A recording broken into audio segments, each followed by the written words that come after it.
Welcome to Mostly Business, everybody. Excited to have you all with us here today. I'm Josh. With me is Ryan and Tim, and I'm going to take my hat off too, Ryan. You've inspired me to go hatless today. I had a hat. I realized the hat I had on was old and dingy, so I Yeah. took it off. So it was really, Well, I let's just be saw a brave. little. For a Yeah. haircut, I can't do it. Yeah. Well, I'm just trying to raise the standard, keep it professional here. No shenanigans. No, Tim, you can keep your hat on though. Thank No, you. Well, after a we'll rare Patriot win, I gotta represent. yes. It took a game against the Jets for them to finally dig out of the hole, right? All right, I love it. Hey, that's our Super Bowl beating the Jets. Yeah.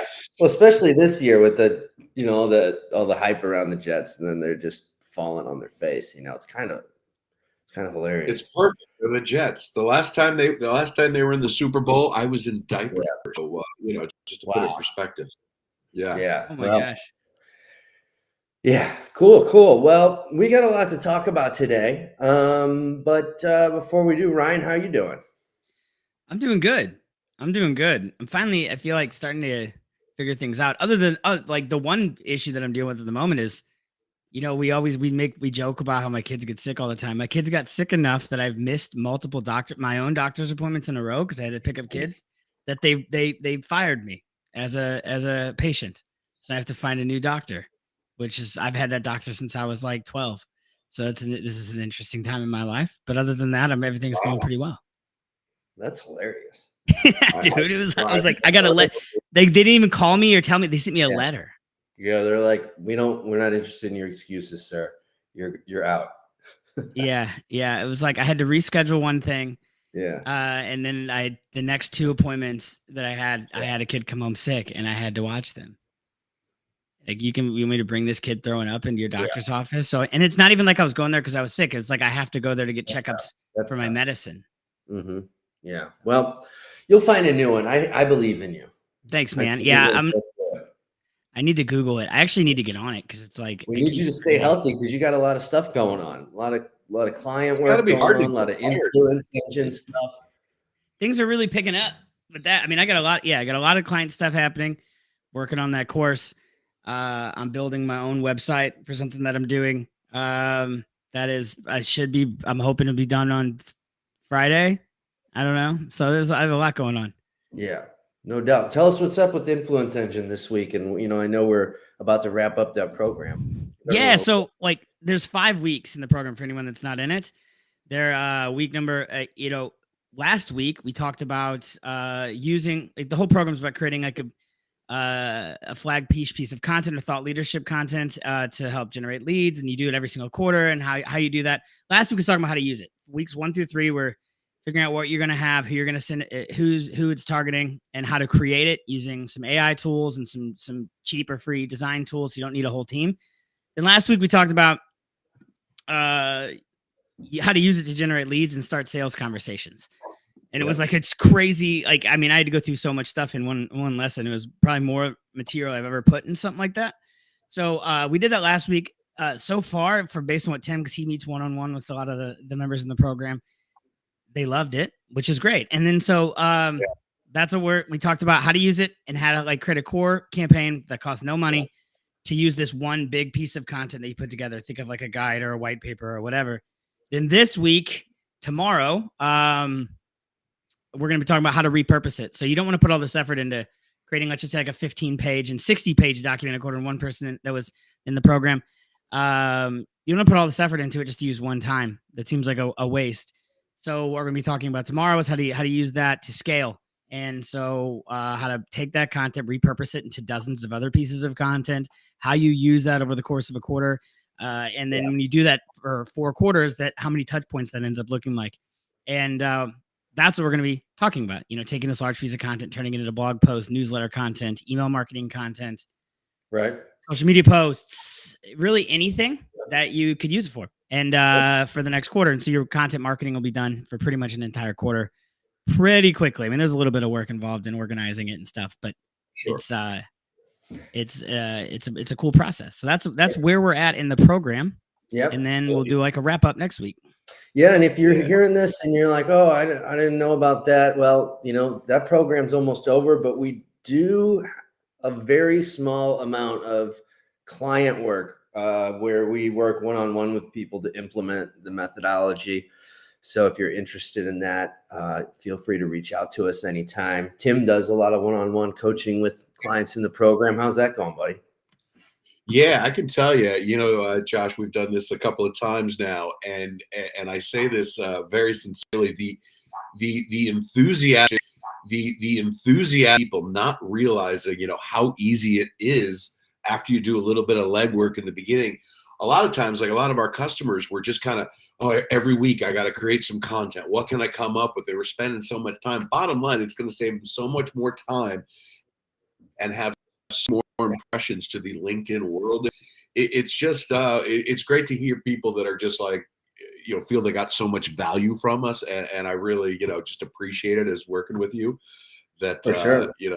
yeah, they're just thrilled, and it's cool. The people who are working the system are really getting the benefit. You always have those stragglers, but the people who are actually working it are like kind of eye-opening. And it was for me as well. Full disclosure, before we did this, I didn't understand the whole thing either. So if I had my own business, this is something I would do in a heartbeat.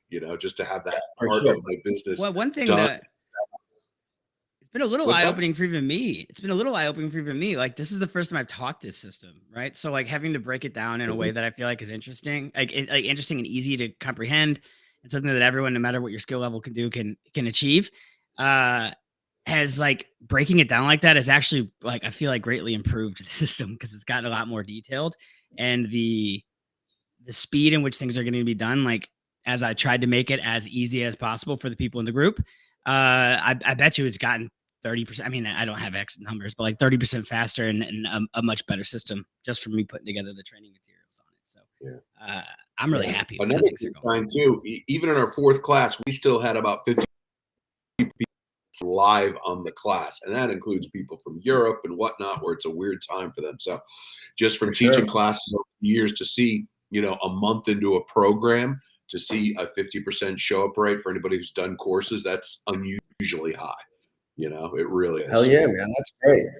Yeah, it's awesome. So That's awesome. Well, we're doing good work for people. And this week we've pivoted, I guess you could say, with some of the training that we're doing. And a couple days ago, I announced to everybody that over the next few weeks, I was going to be talking a lot and sharing a lot of resources to help people publish a best-selling book.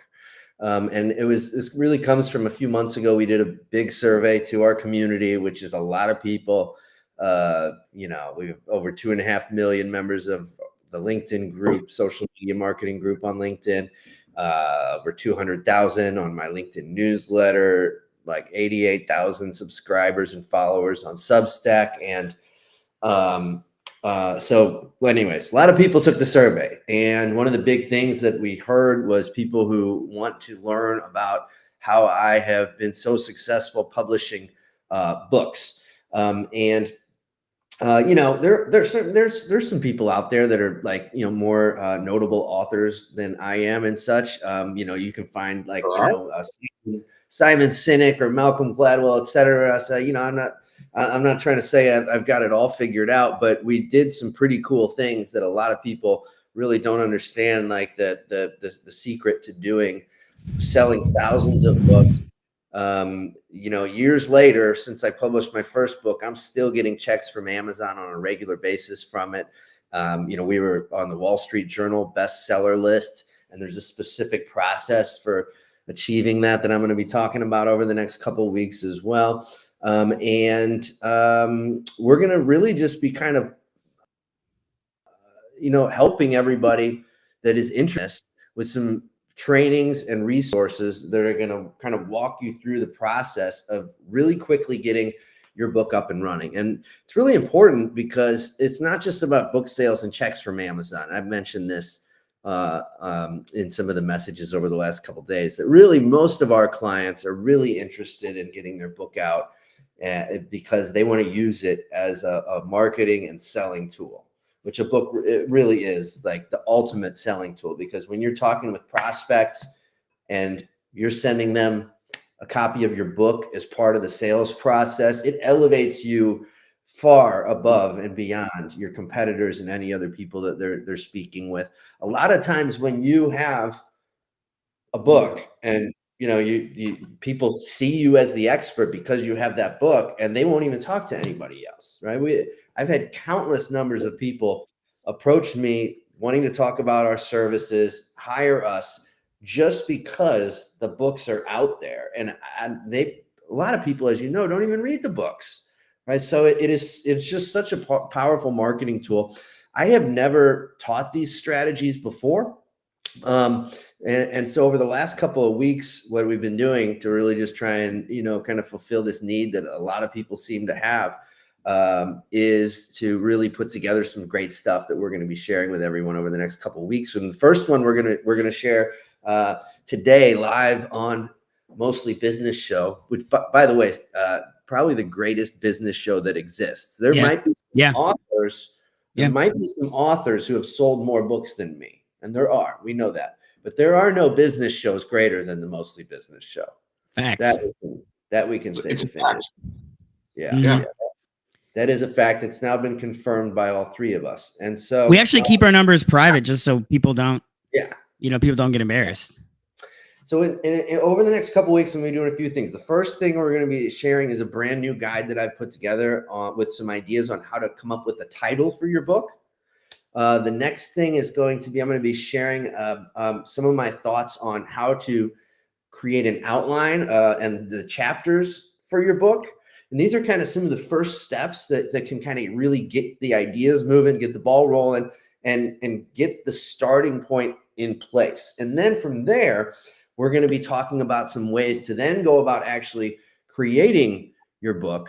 And I've talked about this a couple times, but the game's really changed since I wrote my book.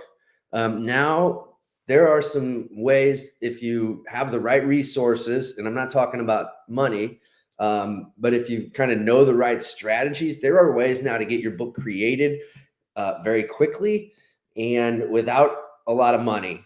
That these things didn't exist back when I was writing my books. And so we're going to be sharing some of those things with you. I wish I had them when I was getting started. So that's all coming up over the next couple of weeks, but this is going to be pretty exciting. And let me talk real quick about the old way first, and a little bit about my story for anybody who hasn't heard it. But when I because I'm such a believer in the power of having a book to grow your business, as I was growing my company, Linked Selling, years and years ago, I knew that if I could create a book, that it would just be a great selling tool and help elevate our business if it was really done right. And so I went and I sat in the coffee shop and I started coming up with ideas and just taking some time away from the business, just go sit down in a quiet, different place. I'm a big believer in that. And just think through, what's this book going to be about? Coming up with some ideas for the title, coming up with kind of an outline of what would be in the book. Had a couple more meetings with myself at the coffee shop, and started actually then writing the entire, I don't know if you would call it a manuscript, but writing the book, writing the actual chapters and everything, and spent a lot of hours on it. I don't even know how many hours I spent at the coffee shop, starting to write this book, 15, 20. It was a pretty significant amount of time. And I got about halfway through it. I've seen somewhere that a book, like you need like somewhere in the neighborhood of 5,000 words per chapter for it to kind of feel like a real book. And that's what's like, I guess, typical. And so if you think about that, like, I don't know how many chapters your book's going to be, but if it's 10, maybe, let's say, that's 50,000 words. It's a significant amount of copy to write. I got about halfway done and then kind of just lost momentum. Other things in my business popped up and kind of pulled me away from it. And I really just didn't get any further than that. But because I knew that, like, I can't just quit on this, because this is like this needs to be kind of a cornerstone of the marketing of my business. I knew I needed to just get some help to finish it. And so I went out and I got one of those companies that like helps people write their books. And, they had a writer that they brought in to work with me to get all the rest of the writing done. And then they gave me, they did the design work on it and kind of showed me how to get it set up in Amazon and showed me how to get copies printed and gave me some marketing tips and stuff. But I had to do all the marketing myself. They didn't actually market it in any way. But that process took another few months. And I think all in, it was probably close to $20,000 of money spent getting to that point. And Wow. it was certainly worth it to me because the results we got from it were really, really great. And I've talked about that already in terms of the number of sales, the Wall Street Journal bestseller list. We probably, it's hard to say, but probably hundreds of clients that my businesses got over the years from people who read the book and such. And so totally worth it. But now looking back on it, now I'm like, oh, in such a short amount of time, now there are ways to you don't have to spend that much time. You don't have to spend that much money.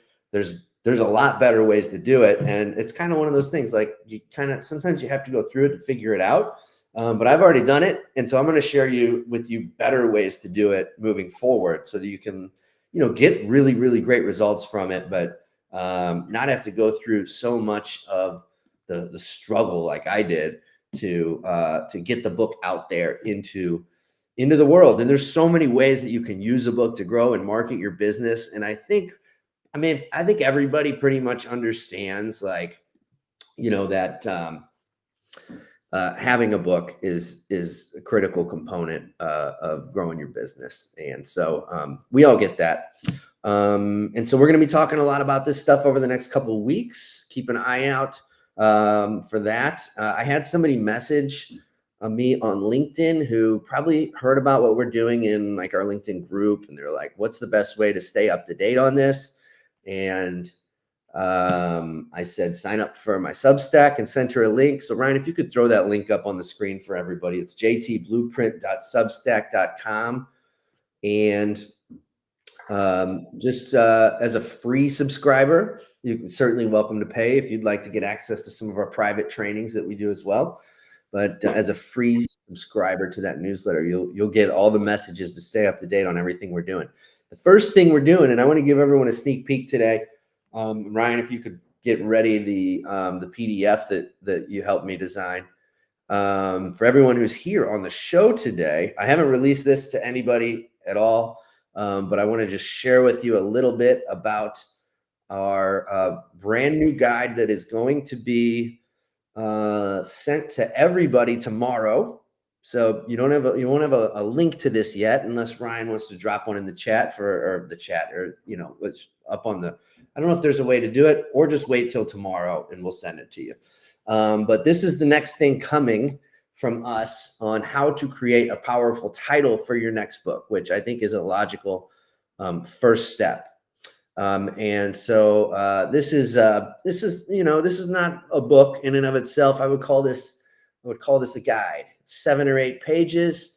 I talk about the importance of creating a title, some different ways that you can go about creating titles, and then give you some different prompts to kind of work through in workbook fashion, coming up with a title for your own book. So I really like this as a first step, because I think when you come up with a title that you're excited about and you can kind of visualize it in a sense, that will get you kind of excited to move forward with this. And it's a fun exercise to go through.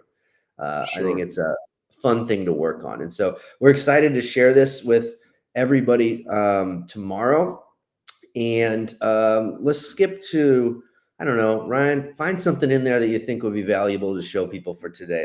There's a little formula for creating a subtitle that might be worth talking about. That, Josh, with a list of chapters, if you will. That's something I was thinking about doing myself. Do you recommend doing that? That's too? For step. Yeah, first step is creating the title. And then in a couple of days, I'm going to be sharing with everybody some of my ideas for creating an outline list of chapters and such. So make sure you're signed up for the Substack to get that in a couple of days. but yeah, definitely. So Cool. as you can see here, we've got some ideas for coming up with a subtitle, which is important. As you know, my book was called Connect, and the subtitle is The Secret LinkedIn Playbook to Generate Leads, Build Relationships, and Dramatically Increase Your Sales. And so there's a lot there, but those are some of the benefits that I really wanted to make sure were included in it. And I scroll down a little bit, Ryan, and you'll see this formula that's in there. I think it's a little further down. No, maybe I'm missing it. Where is it? Where's that little formula? The title formula. There it is. There it is, right there. So this can be used for either the title of the book, or sometimes it could be the subtitle, right? So like if in my case, the name of my book was Connect. And so I would use this formula here, like outcome secrets of the top target market. You see that part that's got the different colors on it there? That could also be used as a subtitle, but it could be the title of your book as well. It just depends on if you want to come up with kind of like a clever 1 or 2 word title for your book and then have a longer subtitle like I did in my case. Or you can just use this formula for the title itself. But all this stuff's in the guide that we're going to be sending you. And so it'll just kind of help you work through some ideas. And hopefully it'll kind of spark one that you'll find really exciting, and it'll give you some momentum to create your book. And if you've already had, maybe you already have a book that's worked well for you. Maybe it's been a while. Maybe it's time to create a new one. Maybe there's a new angle or a new topic that you can explore in your new book. So with that, stay tuned for everything else we've got coming up over the next couple weeks. And Ryan, Tim, anything else you guys want to add? Yeah. Move along. Go ahead, Ryan. Oh, I was going to say, aside from, there's a lot of reasons to having a book itself is valuable that Josh mentioned. But as somebody who didn't write the book, but was in charge of the marketing department for the company Josh's companies, when he wrote these books, all of his books, there's like a ton of like ancillary value aside from just having the book. Anytime we brought on like freelancers or like new copywriters or new people on our team that needed to know more about our business, they were able to read this book and get a really good, and aside from getting like a good view of like how Josh writes and how we want to position things and the strategies that we do. But it gives a bunch of stories about Josh itself, and all the information you need for a bio. It's all the stuff that you'd have in a book is a lot more than just the content of it. And it ties it in really well with what we were talking about with like this flagship content. We're not in that stuff that I'm doing in the course that we were talking about earlier. We're not talking about writing a book, but it's the same idea, right? Like if you do write a book, you can take content from that book, turn it into 50 other things very easily and use it. The books that we wrote, I can't remember exactly how many I wrote, but we wrote that Josh wrote at least 3, I think, for marketing. We were able to use material from that for years, and be able, it probably turned into hundreds, if not thousands of different pieces of content that we used to grow the business. So aside from like direct business that we got from the book, because as Josh mentioned, not everyone's going to read it. Part of it's an authority thing, is seeing that you have written a book, and that it is listed on places like Amazon or you can buy it, and is important, but also like knowing that not everyone's going to actually read the book. Then you can create tons of content on the same topic that they will consume around that.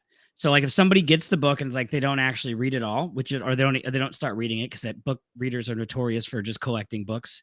But you're posting about it on social media. You have blog posts that have a lot of the content in it that's reformatted in a different way. There's a lot of use for it. So the book itself is the main piece. Like it's the centerpiece. Of course, that's what you need to start with. But it's not, if you're like, well, how much will one book do for me?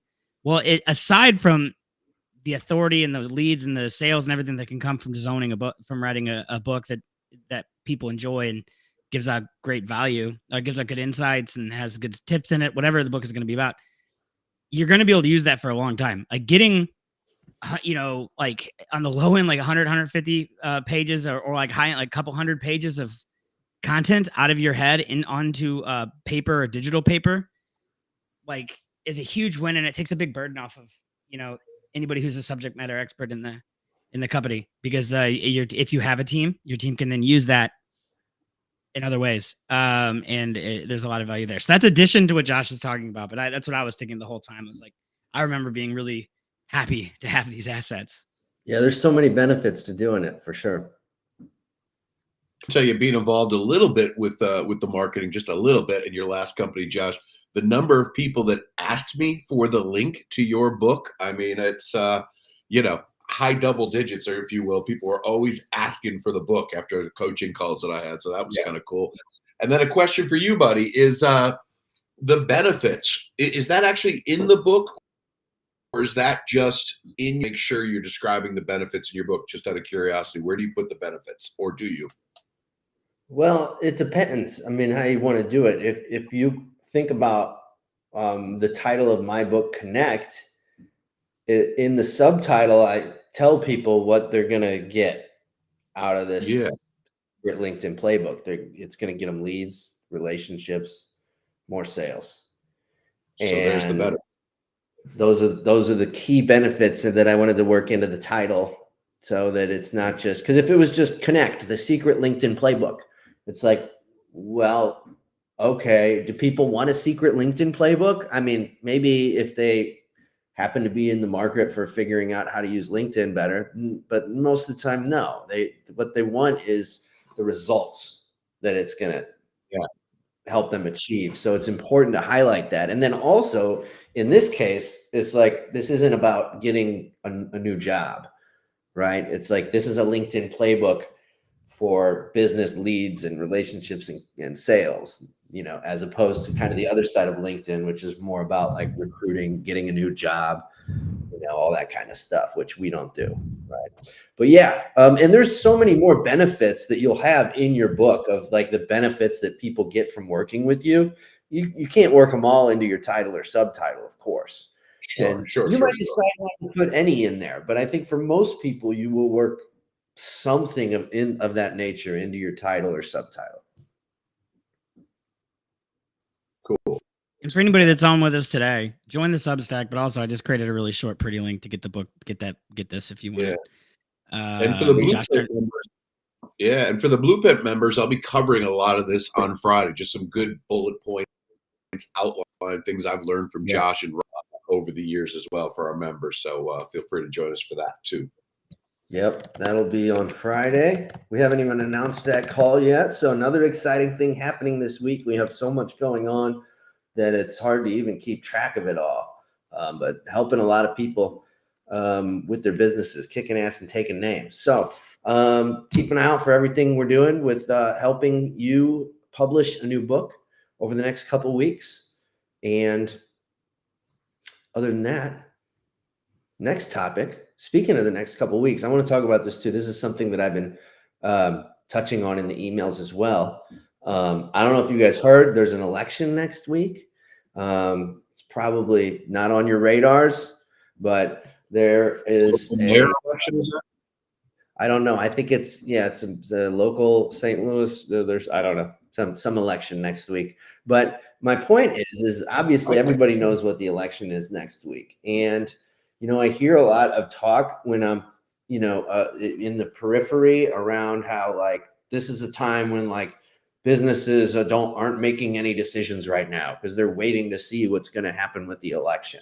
I actually don't think that's true at all. The business owners that I work with, the clients we have, the people who are running some of my greatest friends that I meet with every month run very successful businesses, doing well over 7 figures, every single one of them. They are continuously hammering away. Like, I don't know anybody who's actually taking the next 2 weeks off to see what's going to happen in the election. And so I just want to give everybody some encouragement to just there's a lot of distractions with that stuff, and some people take it all much more seriously than others. And that's fine. It's all good. But, this is a great time too, to really focus on what's going on in your business and your marketing, and follow along with what we're doing with the book publishing stuff, because we're not taking a break just because there's an election. And I'm a firm believer that regardless of which way it goes, we're all still going to be pushing forward in our businesses. So I don't know anybody who's going to stop just because of who one person or the other wins an election. So, yeah, I just want to give everybody a bit of encouragement to just keep on plugging away and don't let that stuff distract you. Yeah, the same people who are going to be successful over the next 10 years are going to be successful no matter who wins. It's not like if this person wins, or this, different groups are going to be successful compared to others. Like the same people are going to be successful because they're the people that work through any situation, any scenario. Because I completely agree with the election. I think it feels overblown. The media talks about it. People talk about it because they do. It feels like it should be something that people do. I think it's a lot of it is just people talking out of their ass about how businesses are going to react, because they don't do that. Like I work with a handful of clients, even larger than small business clients. Like we're talking about small businesses. I work with a client who works with mid-market businesses. He's a consultant. He works with businesses between like 40 and like $200 million, as high as $1 billion necessarily. And so I'm working with him on a couple of things, and everything that he does is research backed by big, research firms or research companies, or, big strategic consulting firms that put out reports, and nothing is saying that everything is slowing down because of the election. It's the opposite. Even like big merger and acquisition deals, like that are, hundreds of millions of dollars and billions of dollars, like those are still going through. I mean, there's been, there's ups and downs of it, but nothing has to do with the election necessarily. So, it's I think you should just keep pushing forward and stop worrying so much about what's going to happen. Even if you feel deeply and strongly about certain issues, understand that you still have to push forward and still have to walk. And no matter what comes out of that, if you work hard and you keep doing it, you're going to be just fine. So that's my addition to your motivation is stop overthinking it. You can care about it, but stop overthinking about it. Like your future matters just as much as who wins the political, who wins the elections. There's certainly people who are going to be so overwhelmed by it and worked up about it that they can't pay attention to anything else for the next 10 days or whatever it is. There's going to be that might exist. And I'm just encouraging people, don't do that. Is that you, Tim? That's me. Tim's going to quit for 10 days, but and everybody else keep plugging away. Yeah. You know what? Actually, I did it perfect because I didn't even realize when I booked this trip, my wife and I just running down to San Diego for a few days. All of a sudden, I realized I'll be here from November 2nd to the 5th. And I'm like, it's kind of cool. I can kind of take a break from my slight anxiety towards the election. So that was timed beautifully. So I won't be, checking the polls and enjoy the trip, buddy. People get. Oh, go ahead. Sorry, I didn't mean to cut you off, Tim. Go ahead, buddy. I was just saying, people get, when you talk about this stuff to people that care a whole lot about the election. So like, I found that people get upset whenever I say this, but like I found out years ago when I did care a whole lot about politics and different issues, and I was reading too much about it, that when I stopped doing that, I became much more productive and much more happy, like just happier in general. And I don't, I don't know. My life is a lot better when I don't care. Now, the response that I've gotten from people from that is I'm like, well, that's great that you can worry about that, but these people can't, and whatever. And I understand that, but at the same time, like I have a family and a career and things that I also need to be worrying about. And if I'm neglecting them because I'm paying attention to elections, like I don't feel great about that either. So I'd rather keep my personal life going in a trajectory that I want than just worrying about things that I really don't have that much. Got to do whatever you need to do to keep your head on straight. Yep. And I just research. For a lot of people, turning off the news. Absolutely. That's a big part of it. Come up at night thinking about it. What's that, Tim? I said, it's not like I'm staying up all night or anything like that, walking around anxiety. I'm very happy, but it's on my mind. How's that, Yeah. Well, I know that Ryan, he's actually walking the walk. He is not slowing down because starting on November 1st, Ryan is going to be posting every single day on LinkedIn until he hits 25,000 followers. And then he's going to stop posting every day. Yeah, then I'm never going to post again. I'm going to take those 1,000 followers. I'm going to keep them close to the chest. Well, okay. Tell us about this goal, Ryan. Okay. Well, here's what I'm doing. I've seen people do stuff like this. Where it came from, and I saw someone on Instagram like a year or two ago do this. We're like, post a new song every day on Instagram until I get booked, until something like his DJ career takes off or something. Right. And it like worked really well. And the guy is entertaining. He's good at what he does. So I was like, it was just fun to kind of follow. I had never done, so I'd always thought like, well, this could work in a business context too, but I never really wanted to do it for a couple of reasons. Like for the longest time, I was running marketing departments and I was doing a lot of marketing, but for all of the brands, mostly Josh's, like I wasn't really worried about following. I was not a public facing person. So I didn't care about my own following. Like it could be like, I was doing other things. Also like having followers for the sake of having followers isn't really anything, right? Like it's like, unless you have something you're going to sell to them or you have a purpose for it, but just having followers for the sake of feeling good about yourself, like it doesn't really add a whole lot to your bottom line unless you're good at other things. But what I was thinking about, I do think there's a lot of value in doing this. So, and the reason being is I'm going to be tracking every single thing that I post. It's going to be posted every single weekday, maybe some on the weekends, but for sure every single weekday. I want to have a goal to hit so I can celebrate with people on social media when I get there. But what I'm going to be doing is tracking every single post. I'm going to track the post type, when it was posted, what time it was posted, and what assets were included, whether it's like a video, a document like those, carousel documents, like PDFs that people post, just images, straight text, link posts, whatever. I'm going to try all of the different options. I have I think 50 or 60 different combinations already figured out. And I'm going to be tracking them on a spreadsheet that I'm hoping to make public eventually. I just don't have it done yet. So that's why it's not going to be by the time I start doing it. Really cool. But starting on November 1st is when I'm going to start posting every single day. It's always going to be something that has some value to it related to growing a business, managing a team, managing areas of a business, different things that I feel like I've done well and that I know enough about to do this. I'll be tracking all of how things go, what trends look like, and then I'll be posting it in the group all starting on this Friday. I'm just doing it because I'd thought about doing this for like a month and a half. So I was like, I'm just going to pick a date. Posted about it last week. So I have to, start doing it. Otherwise people will shame me. So if you see me not post, which won't happen, but if it just so happens to, shame me and call me names, I'll take it like an adult. But don't let it get in the way of your doctor appointments though. No, right now I have no doctor. So I have all the free time in the world, buddy. I don't have.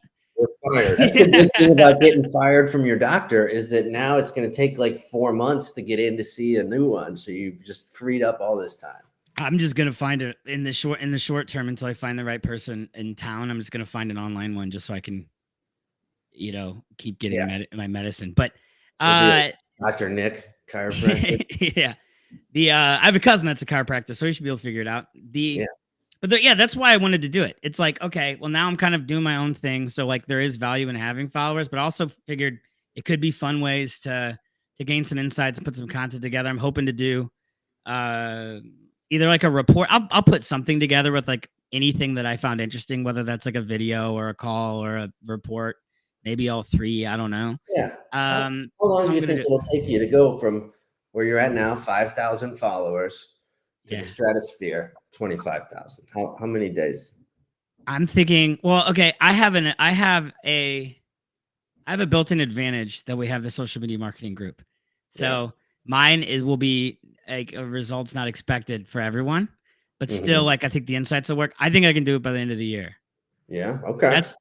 My goal is to do it by the end. That's like I told my wife that and she was like, that's crazy. It's not going to happen. So I was like, well, I'm all right. Well, now it's going to. So my goal is to gain 20,000 followers basically between November 1st. Oh yeah. Well, she's very supportive, but but it's kind of like now I have to, I can rub it in her dumb face. If I do it, but so I just want to see how it goes. Cause I've seen people talk about, you should post every day. I agree with that. If you don't have, this will force me to do it. Otherwise people will call me names. Right. And we'll see. It'll be fun. Hopefully. Sure. And some of them will be super time sensitive about things that are actually going on. Yeah. I also like to make sure I didn't mess up. I have like 20 or 30 like content type posts with like tips and tricks and things that I believe already basically written. I just have to like, tweak them a little. That's nice, man. Yeah. This could be our next class when you're done with this, If there's enough I learned from it, sure. We'll have to see how it works, But like one thing that is clear with this is that everything that LinkedIn has talked about and everyone that like gets a lot of traction on LinkedIn that goes to LinkedIn events, meets with the people on the LinkedIn team, that kind of stuff. Was we used to do that too, just don't anymore because we don't run a LinkedIn agency anymore. But every single thing I've seen is that like the more activity you do, like being consistent on the platform is very important. Doesn't mean you have to post every single day, but like if you do, that's consistently, that you're still consistent. If you're posting every single day, as much volume as you can post, like the more you put in, the more you'll get out. You'll get more reach. You'll get more people follow Yep. you, and then the more people that are interacting with your posts. Which, if you know, like the more Sure. so like the more results you can get. So if you do something like this, if you post every day, as long as you're not posting into a void with like no followers or something, it's going to help you. Sure. You're doing the other things too. So that we'll see how it goes. Nice, man. Well, I'm excited to see where it ends up. Yeah, you're going to get more profile views. You're going to have more people connecting with you, which won't go towards you reaching out for connections. There's so many benefits to that. Yeah. You'll have a higher open rate on email. You'll have a higher response, et cetera, et cetera. It snowballs. Love it. Let's do some wine talk. And actually, Ryan, I'm going to add, since we have a little extra time, maybe we'll probably wrap up a little under an hour today. But I'm going to add another one to the list that I want to talk about as well. But the first one I want to talk about, if you want to pull up that link on the screen there, Ryan, is Pinot Noir. And I want to talk just in general right now about some of these Pinots that are out there, because I've had some really good ones lately from California, and they're mostly Sonoma. This is Anderson Valley. Where's Anderson Valley, Ryan? Pull this up on That is not far from me. That's a couple hours away, Northern California coast. It just basically between Napa Valley and the ocean, if that means anything to you. But say, do half north, if you will. Should be there. Would Anderson Valley, is that considered Sonoma? It's just outside, yeah. Okay, interesting. Okay, maybe it's its own west of Sonoma. So if you go for west, so you're going to hit the ocean there, and Napa Valley is just 30, 40 miles to the right there. Right. So I want to highlight Ant Hill Farms, which I think is a great name for a fun name for a winery, and it's for a couple of reasons. Over the last couple of weeks, I've drank a few California Pinots that were all delicious. Number one was like a 2019 Arista, which is a little more high end. Delicious wine. I actually didn't like it when it was younger, but now that it has a few more years on it, I've had it sitting downstairs for a few years, because the first one I drank, I was like, this is weird. This is just not ready to drink yet. It needs more time in the bottle. But it was delicious after giving it a few years. So that was a 2019 delicious, like $80, I think is what that one goes for. Arista. The other one I had was Rivers Marie. And that was a more recent vintage. I want to say it was a 22 maybe, but delicious as well. And that was like $70 or something like that. Rivers Marie and Arista. Where is Arista? Is that Napa or Sonoma? I don't know, but anyways, these are all in that area, right? And Rivers Marie as well. It was a Sonoma Pinot, and these were all delicious Pinots.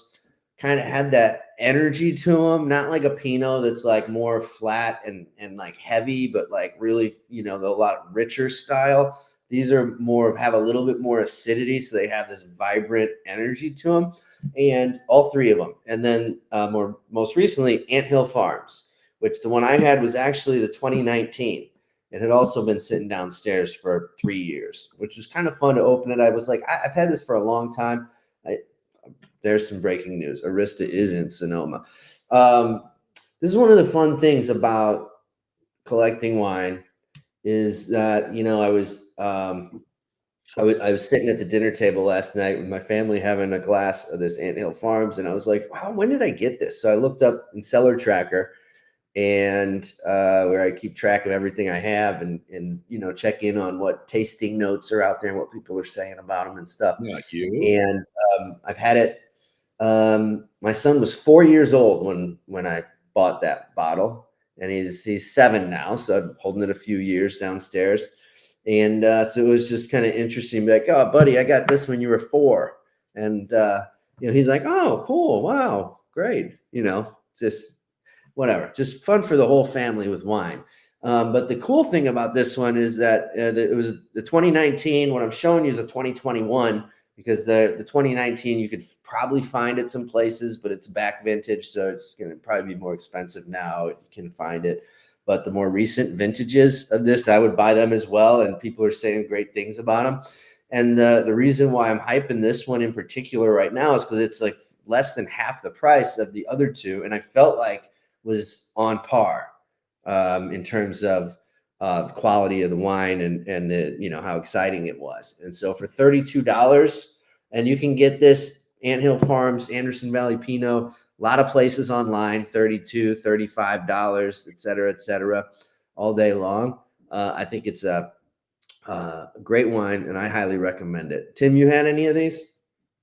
I haven't, but I have actually vacationed in Anderson Valley, and I was thinking the whole time you're talking, Josh, I'm like, it's a road trip for you guys. I think out there, there's a great little town.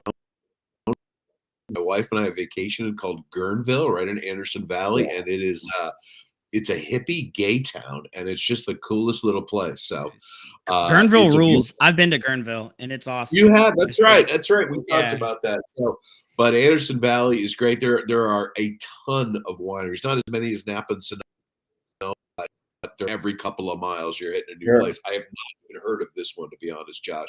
Right. But There's I so may many. get. Yeah. Yeah. But road trip, please.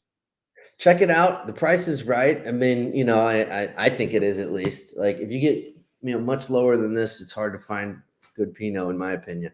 But this is a good one. Another one I threw on the list that I want to talk about. I went trout fishing last weekend with a couple of buddies, my brother, and this is an annual trip we've been doing now for like 18, 19 years or something like that. I don't, it's more of like just drinking beers kind of a weekend, fishing and getting a couple days away from the kids kind of thing. But I always bring a couple of wines to force everybody to try. This one was a huge hit, and it's $18. And so it's a sparkling wine, which we've been talking about a lot on the show lately. And it is a non-vintage Cremant d'Alsace from Alsace, France. And highly recommend it. Really good. I'm a big fan of the sparkling rosés. They just have a little bit more fruitiness to them normally than I just don't sense a fishing trip and a sparkling rosé going well together. But yeah, I was going clearly to ask, what percentage of fishing trips do we think have sparkling rosé at it? It's got to be low. I don't know. I would guess there might not have been anybody else at the state park that I would was think in a drinking. fishing trip, it's like Miller time all weekend, something like that, Right. and maybe shots of bourbon or So, Dagger. I agree, though. I mess with a sparkling rosé. I think they're great. If you're going to have a sparkling anything, it's always nice. It's nice. And here's the thing: I like, love after it too. mid-afternoon, we're fishing and hanging out since 7 in the morning, and so by mid-afternoon, people are kind of like tired of drinking Busch Light, and the sparkling rosé was a huge hit. The next day, they were asking me if I had any more of it, and I was like, "You guys drank it all yesterday." No, I didn't bring multiple bottles of sparkling rosé. I brought one. So, if you are looking for something different for your next trout fishing trip, add this to the list. Yeah, and I'm I don't gonna think get on many this trout fishing info. trips and sorry. I was going to say, Josh, I'll take this link after the call, please. Yeah, I'm going to get this for the wife. She'll love it. Yeah, get it. Yeah, it's a big hit. I mean, I bought a case of this like a year ago or so, and for various occasions, I pull them out all the time. Everybody loves it. Josh, Awesome. whenever I get to Love it. 25,000 followers, we need to pop one of these bottles, sparkling rosé. Man, all right. We'll go to your house. We'll spray it all over your office. It'll be fun. Yeah. Sounds good. Yeah. Hey, I mean, I don't know. You might want to celebrate with something a little more high end than a $19 Oh, sparkling rosé, but I think this is a great value. Like you probably, if you put this side by side with a lot of, rosé champagnes or other types of sparkling rosés, I bet if you put this side by side with something that was 4 times the price, you'd be like, they seem pretty comparable. So this is a really, really good one. I don't yeah. normally dip into $18 wines, but this one is a really good one. The only reason I would celebrate with a higher end anything that Yeah. I don't normally drink is if I was with wine people that did value that. But me, I won't. My wife and I drink wine, but it's Yeah. nothing that I'd probably just get something like this and do it. Or if I was gonna get something nice, it'd be bourbon. Oh, But yeah. either way, I'm gonna. Yeah. Well, drink in moderation, everybody, and I hope some of these wine tips are helpful for you. But if not, really, it's mostly just about us enjoying talking about it. So I get emails every once in a while from people who are like into the wine stuff that we talk about, like that. Really? Yeah, not a ton. I think most people are like, "What's going on here?" But that's okay because we enjoy it, and that's what it's really all about. Yeah, honestly, I think it's cool to know where all these wines to buy. Also, like, let me ask you a question. How are there like price like tiers or like benchmarks here? Like, okay, like that. I'm just trying to figure out like how you figure out what's actually worth more money. Because if you see things like at the grocery, you go to like a normal grocery store, like a $9 bottle that's rated 93, and this one's, I think the other one you had had like a 93 rating with it. Like, The ratings are bullshit. okay, But yeah, for the most part, the ratings are garbage unless you're like really knowledgeable on the wine industry and you know like which ratings sources are reputable enough that you can actually, buy into those numbers. And then even in some cases, it's like, but then the person who's creating those ratings, they might have a different palate than you. They might like big cabs and you might prefer something else that you're like 98 for this thing is fucking terrible. You just never know. But I think that it is really just all about, what you like. And so for me, most of the stuff at the grocery store, I don't care for, but I can find stuff at the grocery store that I will like, but it's few and far between. And um, the, the reason for that is that it just takes a lot to produce high quality wine. And so the people who are making really, high quality wine, like it's expensive to do. And like if you really look at the math on everything that goes into it, you know, I don't understand how this company is selling this product for this much money. Like if you back into how much the winery that produces this is getting paid for this, it's crazy low, right? It's just ridiculously low. I don't understand how Ant Hill Farms is selling those wines for $32. The math on it does not make sense to me. The math makes sense for why I understand why there's plenty of smaller boutique wineries like Arista or Rivers Marie. They're not mass production. They're making a little bit higher quality product, but there's not as much of it. And they have to charge for that because they got a whole operation.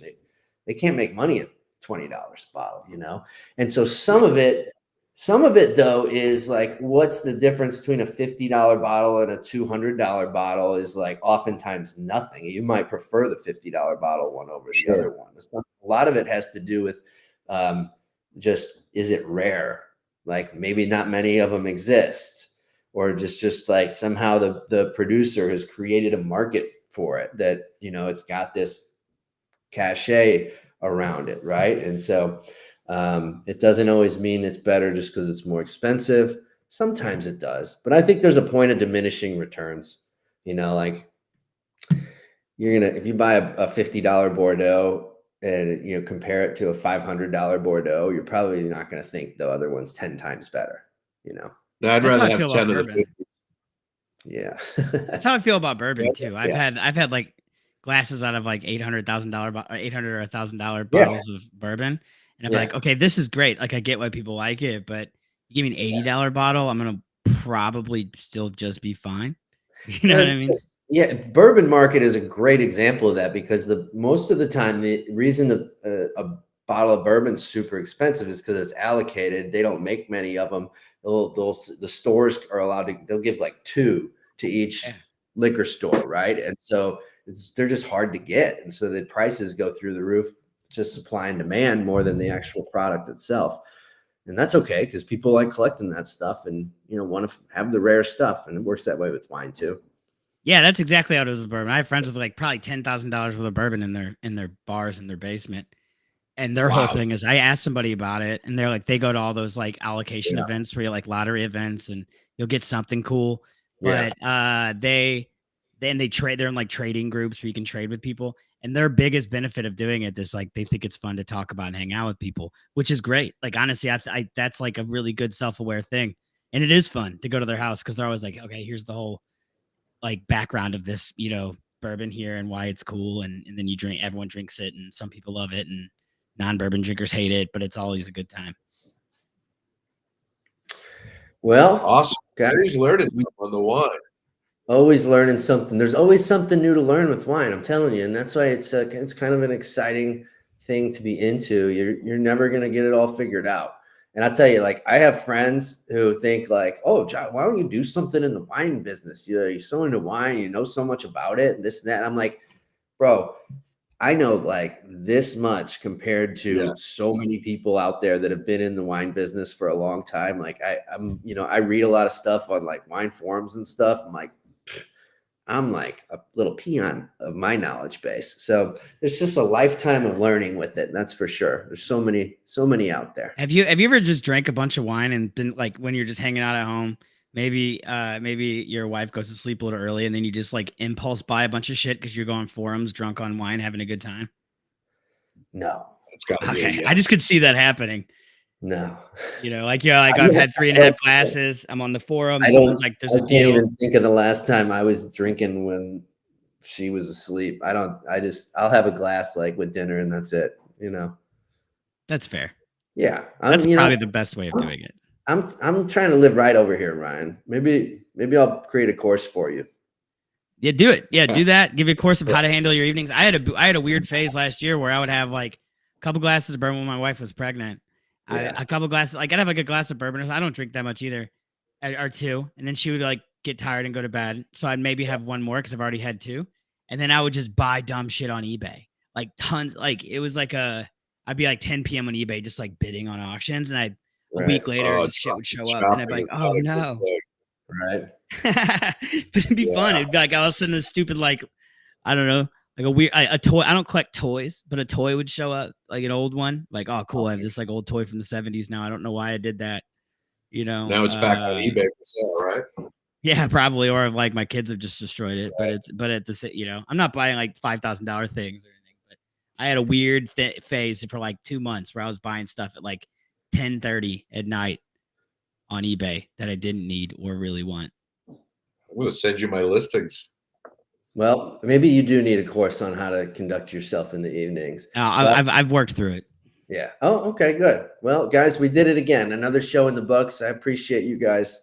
Appreciate everyone hanging out with us today as well. And we'll see you next time.